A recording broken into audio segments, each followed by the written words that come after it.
Yani bugün sulh derken bunun barış olduğunu da söyleyelim. Genç seyircilerimiz şimdi anlasın. bunu sağlamış adam. Doğru diyorsun. Kapa lan çeneni, yapacaksın. Eteğini kaldırdım.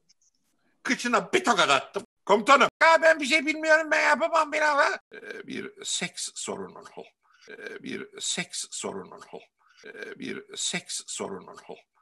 Bir seks sorunun ol. Bir seks sorunun ol. Bir seks sorunun ol. Bir seks sorunun ol.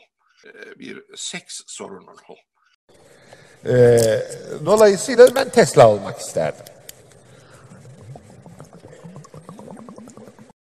Abi oku. Nesinden hepsini dileyeceğim ya, kilowatt saatte kilowattın farkını bilmeyen adamdan. Cehalet moda oluyor. Hasan Rıza Soyakın. Soyak. Hasan Rıza Soyakın. Soyak. Hayır, kim abi bu adam? Diyorlar, ne yapalım, bir üniversite kuralım diyor. O rütüye girer olmaz.